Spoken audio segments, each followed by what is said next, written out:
Okay, I'd like to introduce Robby Musso. Woo! We're already past time, so I'm just going to let you just take it away. Hey man, thanks Derek, appreciate that. Exactly. All right, so yeah, welcome Botcon. Here we go, we're getting started. First panel of the whole convention, right?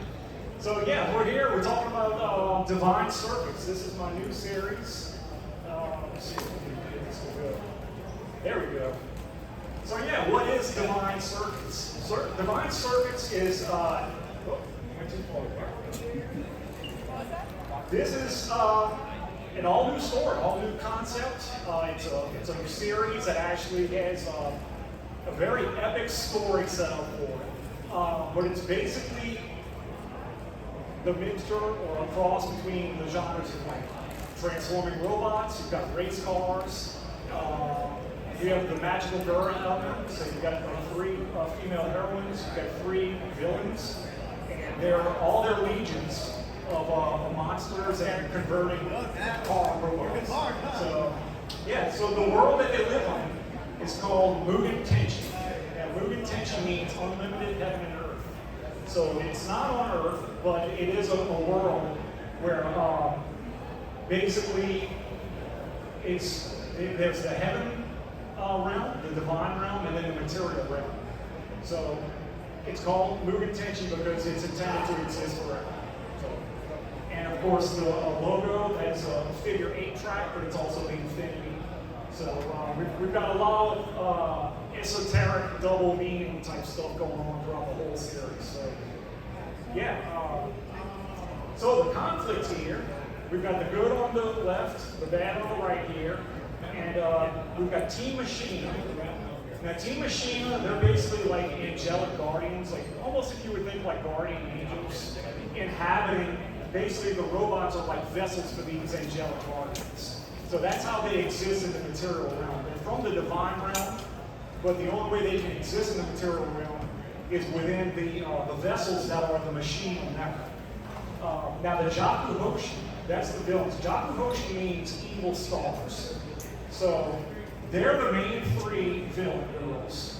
And they've got these corrupted mecha. That there's a connection between them and the machine, which will eventually be revealed in the story. I don't want to give too many spoilers away. We're just scratching the surface. So, yeah. So Team Machina, these are all the big guys. Well, these are just a few of the big guys actually. But it starts out with the mechs, and then we've got the three circuit queens. These are Sarah, who is a seraph type angel. Cherub, who is a cherub. And then Galga is like a Galgaman. So Galgaman is like a throne, just another like classification of an angel. And she represents the stars, the moon, and the sun. So that's kind of where they get their main origins from. But they are like high range. So they're sent from the divine realm, basically as reinforcements to the machine. Once the Jaku Hoshi come in and kind of start fucking things up. You know? So. Yeah, we already talked about the circuit queens. So there's Sarah, Cherub, and then Galga. But yeah, so they are actually sort of like the main protagonists. So whereas the mecha are heroes too, but at the end of the day, these are the ones who are going to come in and basically clean house and fix what's messed up for the machine. So here are the Jaku Hoshi. These are some bad people. And some bad mecha. So they're part of a biker gang, like that's sort of like their gear. Now, if you're familiar with any kind of like Japanese car and motor sport culture, there's a whole genre called Bosozoku, which is it's like a biker gang in Japan. They're just different biker gangs in Japan, but they all ride these like really cool, tricked out motorcycles. So yeah, that's kind of their main means of transportation. And just kind of play off the Bosozoku theme, their bikes are called the Zoku machines. So it's kind of another play on like, in a lot of anime and like Super Sentai, their vehicles are called something machines. So these are called the Zoku machines. Zoku means like tribe or gang in Japanese. So, and Boso means like unruly or criminal. So yeah, so those are the Zoku machines and the Jaku Hoshi. And this is Saturn Oni, Neptune Ure, and she's Jupiter Tengu. So there's an Oni, a Tengu, and a Ure. Those are three types of like demons from Japanese lore, like folklore. So there's a lot of like, there's just a lot of stuff like kind of laced into it. So I'm really excited for the whole story being explained truly, because there's just a lot, and there's a lot of stuff that I just can't spoil. So yeah, so the plans for the series, it's 21 chapters. I'm doing the whole 777 theme, so it's going to be 3 story arcs, basically like 3 seasons. 21 chapters, 7 seasons, or 7 chapters in each arc. And I do intend it to have a conclusive ending. So like a lot of anime, it doesn't just keep going as long as they can keep it going. Like there's a destination that the story is going to reach, right?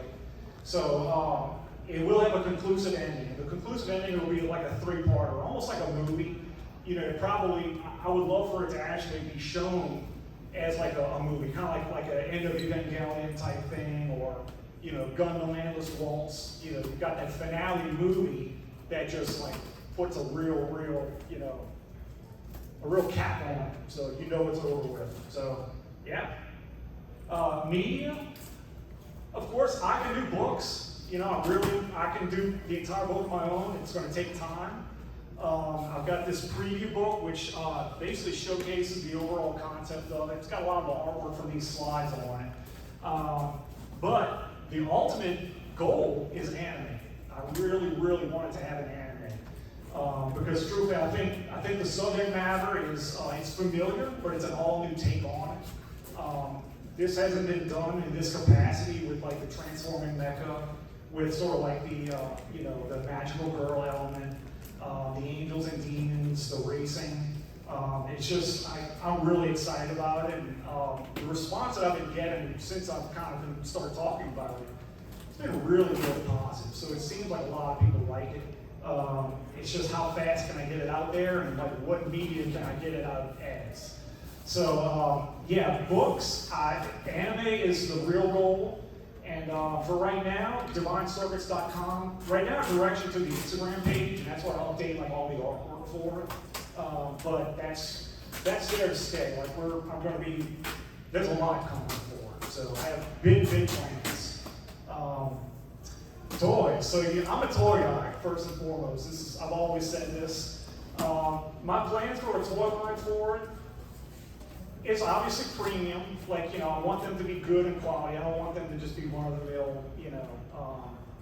I guess we can say now Kmart toys, right? They're no longer around. But I've got ideas for the play feature. There are new features that, to my knowledge, to my understanding of Transformers, these haven't been done in normal Transformers or Transformer car mecha. So this isn't just going to be just another boring Transformer.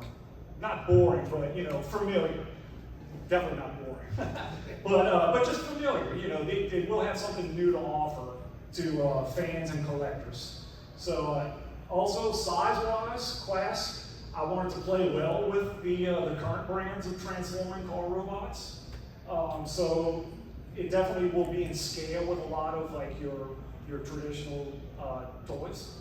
And I really would like to do 2 distinct toy lines for them, like the normal standard line, and then you know, because of the racing nature of it, I would love to do like a Hot Wheels size toy line for it, where you've got like tracks and modular like play sets and you can actually set them up, because it is called Divine Circuits, so it's electronic circuits, but it's also racing circuits. So yeah, a racetrack with like an actual viewing tower with like little play patterns and play features on it. That's the idea for that smaller line. And of course, we've got the Circuit Queen. So if you like your SH Figure Arts or Figma figures or Bishojo figures, the Circuit Queens and even the villain Jock Devotion Girls will also be really great for that. So I would love to see them. I don't know about you guys, but so yeah. We'll take some questions and answers. You know, I mean, that's pretty much where I'm at right now with the series. It's just a really awesome concept. The story is really, really in depth. I really wish I could get into it more, but I just don't want to spoil things right now. So if you guys have any questions, like I'll answer what I can answer. Anyone? Yes. Oh, okay, sure. You said that a lot of your inspiration comes from anime and Sentai. Does some of it seem to also come from the Kamen Rider variety, such as Drive, which mostly deals with cars? And I know like most of the Kamen Rider stuff before Drive took place with mostly motorcycles. Oh, yeah. But I see a lot of, even if it doesn't, I do see a lot of Kamen Rider Drive and Ghost as far as like Omis and whatnot.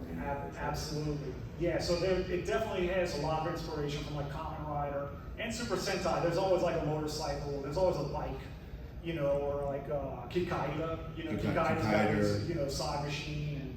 And yeah, and even like Bubblegum Crisis, like I said, like I'm just huge into anime. So Bubblegum Crisis is one of my favorite anime ever. So yeah, there are definitely more motorcycles coming. Yeah, and I do have designs for converting motorcycles as well. So there are going to be more vehicles than just cars. So, but yeah. Okay, yeah, you had a question? I kind of forgot it, but I was just going to say, I didn't realize it hasn't been exactly printed yet, so I was going to say, when does this come on shelves? Because I really like this. Oh, okay. Well, right now, I do have the preview book. I do have it at my table right now. And there's artwork, and I've got like these magnetic pins. I have one here right now. So as far as like a few little odds and ends, I do have some things available. But the preview book is available now. And I'm in the process of drawing the first issue. The first 3 chapters are written; they're already done. And the 21 episode outline is outlined. So I already know like the different bullet points I'm going to have to hit. It's just a matter of connecting those dots up to episode 21. But like the conclusion's done. Like there are more characters that are going to enter. Like for each season, it's going to level up, and there's a specific reason like for the next season. So it's definitely like it gets bigger and bigger with each season. So it's coming. Yeah. Any other questions? Robby, can you talk about your background with Transformers and how it informed your development of this? Okay, yeah, great question, thank you. So yeah, I'm obviously a fan. I'm a fan of the genre. Growing up, I always say like my 3 favorites, my trilogy of favorites are Transformers, Robotech, and Voltron.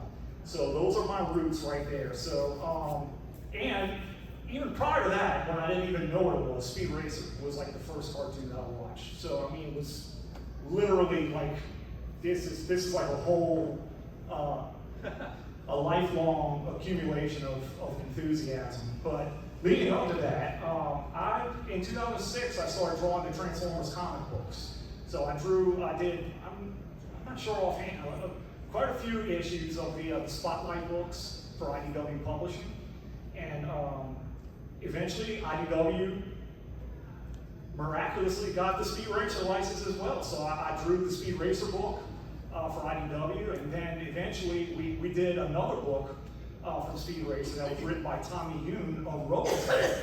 So this is like full circle for me. Like it's just like I really do feel like this is like the accumulation of my entire life leading up to this, and I think a lot of us are into all this stuff too. But beyond the comics, I still do work on a lot of toys for Hasbro. I freelance for them. I'm not employed by them, but I do a lot of freelance for them. On everything from Transformers to Power Rangers, which they now have, Star Wars, G.I. Joe, even some fun stuff like My Little Pony, and so I'm kind of a jack of all trades with them, but I always do specialize in like the mecha genre. So that's always like my favorite thing. So, but yeah, I've been around. And you've done some design work for Hasbro, so Yes. that will inform any toy line that you come up Oh, with. absolutely, yeah.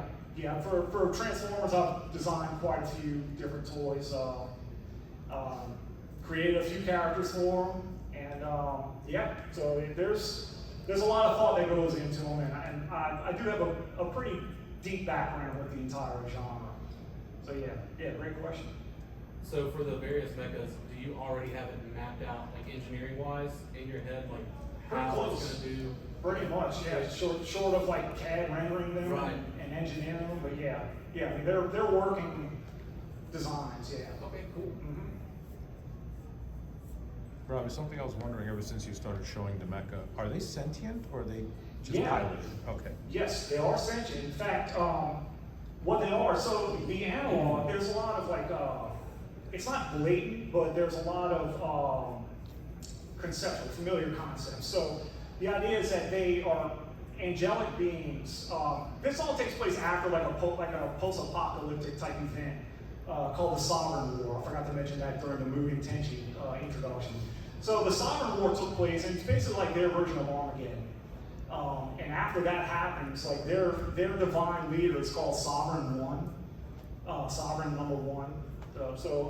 He's basically like their god figure, basically. So he's never shown, but there will be points where he speaks, you hear his voice. And so after this Sovereign War takes place, all the angelic guardians that helped execute that Sovereign War to eliminate like all the evil from their world, they basically, in order to exist like in the material realm, they have to like be basically encapsulated or contained within these physical mecha.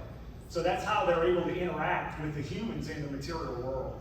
So they are sentient, and not only are they sentient, they're actually like guardian angels. So like each one of them is assigned a specific human. So it's almost like a pairing between like the human that basically like rides with them, essentially.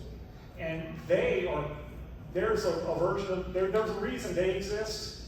They are not as sentient. They are sort of like more like mindless beasts, but they become that way as you know, as ideas get revealed. Yeah, so awesome. You mentioned having an end cap. You know, there's a definitive end. But you also brought up endless waltz, and that's not necessarily the end of that. Right. So depending on the reception, is it something that you would eventually go back and, you know, try to tack on another second end cap, so to speak? Yeah, well, actually, I mean, that's a great question as well. My plan is that when this story is done, it's done. Now, however, there are explanations and there are stories about how like these three came to be, and you know, their relation to these three, and basically even like what could have taken place like right during the Sovereign War. Because the story starts out, this isn't a huge spoiler because it's like the first page of the first issue, but when the Sovereign War breaks out, they eliminate like all evil. And there's a battle between angels and demons. But basically all you see like red lights and blue lights, like in conflict. And so yeah, as far as exploring like the actual events during the Sovereign War and like what happens with them, I'm not opposed to exploring that, you know. But as far as the progression of this, like once that comes to the conclusion, it won't go forward, but there may be like more like backstory telling to do, yeah. Yeah. So like just like you said, with the main story, you would have the mainstream line, kind of like how you explained to us earlier about the Zelda series, how it branches off into different timelines. You would also consider like origin stories on how certain characters were selected for their roles, and what their relationship is to the mech that they eventually acquire, to form that symbiotic relationship where sometimes the mecha is in control and sometimes the person takes the driver's seat, considering that it's a racing thing. Yeah, actually, no, that also happens in the first issue. So that's an awesome question as far as the human driving and like, you know, when the actual machine takes hold of the road. But yeah, as far as backstories, there are backstories that are actually told throughout the series. Like certain chapters are going to be flashback episodes, so we will see certain things. But you know, like these three are masked, so you don't even see their faces yet. So eventually there will be, you'll see who they are eventually. Yeah. As far as there's a couple things also in the preview book that I don't have up here. So their main villain, there's the Sovereign One, is the good guy. The main bad guy is the nefarious one. So I have the design for Nefarious one. There's a sort of a teaser blueprint, or I should say red print of him in the book. But yeah, he's bad. Actually, he may be. No, I don't have him up here. But yeah, you'll see. He's at my booth. You can see his head. So yeah, stop by the table and I'll tell you a little bit more. I'll show you who he is. Yeah. And the final question that I have, and I don't want to take away from anybody. You said that you eventually want it to be part of a premium line, like mostly with Fig Arts and Figma. For me personally, I would be crossing my fingers for it to be part of the Fig Arts brand, because I would very much, you said some of the characters have similar body parts and armament, which would actually save a lot on cost as far as doing figures that may look the same or in different colors. But as far as like a specific gimmick, will they have specific gimmicks? For example, Kamen Rider O's Fig Arts and Geats, which is the current Kamen Rider story that's taking place. They have the gimmick where you can take the top half and the bottom half and switch it with each other's armor to create the certain armors that he acquires through the series, as well as O's, where it's 3 sections of the body where you can combine it to his many different forms as well as his full forms. So I guess my question is, if you do go the should you do the Fig Arts route and you do the baseline sets to try and have them priced out at, say, your base forms would be $40, would it limit some of the gimmicks that you would have overall for that line, be limited to a certain degree just to hit that price point for mass retail? And then when you get to a point where you get more finances to improve on the design, will they carry the exact, I would say, gimmicks that you originally intended for different, like even if it turned into like a Bandai exclusive or something like that as an example? Right. Yeah. For the figures, and it's not necessarily specifically Figure Arts or Figma, but just that type of figure, like a high-end puzzle, you know, like what do they call it, like 1/12 scale. But yeah, as far as like play gimmicks with those, like I think I probably would keep it mostly to just articulation, just for the sake of like build quality and sculpt quality. And truthfully, like because of the nature of how they are and like their powers, I don't really know if their abilities would really warrant or contribute to like too many like action gimmicks or play gimmicks, aside from just articulation and accessories. Understood. Yeah, so I mean that's pretty much where I'm thinking, like, you know, just a really high-end posable figure with enough accessories to make it interesting, but not so many where you don't know what to do with them. Yeah. So yeah. Robby, one of the staples I've seen of a lot of anime stories, whether it's written or animated, is a romance angle. Is there any of that? There's a little bit. Okay. Yeah, that is sort of touched upon in the first issue, which that is another thing. I'm not sure what the term is. Well, I guess it's foreshadowing to an extent, but there's some foreshadowing about that in the first issue, which it doesn't, not well. It gets resolved eventually. I don't want to say when, but it does eventually get resolved. Yeah. Any family relations, like say a plot twist where one of the good guys may be related to one of the bad guys, say like brother or sisters or strange parents? No, not necessarily family related in that sense, but then they play into the love interest thing as well, though. Yes? Is there that whole arc where it's like one of the bad guys gets like redeemed or something, even though they've done horrible things? That is a great question, man. I love it. Because yeah, there's a redemption story. Yeah, there's definitely a redemption story. But that one you might have to wait a little bit for that one, because that doesn't take place until much later. Yeah. Awesome question. Yeah. This question might sound a bit controversial, like, kind of, but so are these characters like 1,000 years old or something? I'm sorry. It's like the human characters, like by age. Oh, age-wise. Well, age-wise, they're eternal. They're angelic. They're angel-type beings. But as far as like physicality, like probably like, you know, late teens, 20s, Yeah, just young adults, basically.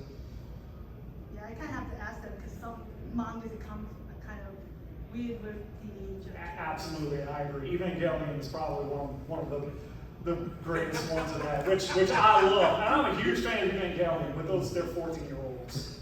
You know, so no, it's not nothing like that. And that's another thing I should touch upon too. Like, I definitely want this to be like safe for everyone. Like, it's not going to be, you know, this won't be like R-rated or anything like that. You know, definitely, you know, if should like a company like Netflix or Amazon Prime ever be able to get it, I definitely want it accessible for, you know, younger audiences. But I do want it to be dynamic and exciting enough for, you know, people our age, you know, and younger. You know, anywhere between, you know, anywhere between, let's just say 7 and 27 and on. You know, so because again, I'm all about like a good, exciting story, but I'd like to be able to show my friends' kids this. You know, I wouldn't want my friends to say, "This looks great, Rob," but you know, I don't know if you know, Timmy is ready for it yet. So, yeah. Well, it sounds like you're designing it to work on different levels for different age groups, right? So the Absolutely. kids, the really young fans will enjoy the mecha, enjoy the action, the colors and everything. Older fans can appreciate deeper relationship Right. issues and so on. Right, and I don't want anyone to have to worry about like they're watching it and then all of a sudden there's a random, you know, gratuitous shot or any kind of like language that might be offensive to anyone. So absolutely, like yeah, I definitely want the range of accessibility to be as wide as possible. You know, like I said, especially for people who are close to me, who would not be necessarily old enough to understand something like that. So yeah, great question. Yeah, I only asked that because one of them is shown wearing a crop top, and I'm like, how old is she? Right. Yeah. No, they're all like, you know, again, they're angel beings, so they're eternal. So they're ancient and eternal at the same time. But as far as physicality, yeah, like probably like 20s. Yeah. Appropriate. Any more questions? How are we doing on time, Derek? Got 8 more minutes. Okay. All right. Well, Robbie, can you remind us where to follow you and everything so we can see updates on this? yeah, totally. Yeah, so on Facebook, you can find me at Robby Musso, Robby Musso, and I'm on Instagram as well. And like you said here, that will take you to the Instagram page, and that's where I'm going to update like all the artwork specifically for this, which I'll post on my Facebook page as well. But this is kind of like really dedicated to Divine Circuits, and it's also like the most recent, the most up-to-date stuff. So yeah, but yeah, Facebook, Instagram, yeah, either one. I'm pretty active on both of them. Any other questions? Yeah. So yeah, that's Divine Circuits. Thank you so much, like, for coming to it. And, you know, this is a brand new thing. I know the content is familiar in terms of like the genre, but the story is something that I know you guys are curious about, and I appreciate you coming to find out a little bit more about it. It really does mean a lot to me, so I really appreciate everybody coming. Yeah. Thank you, Robbie. And also, before you leave, these are free bookmarks. So if you guys want to come get one. All right. So, yeah. And you can get that one on the way out the door.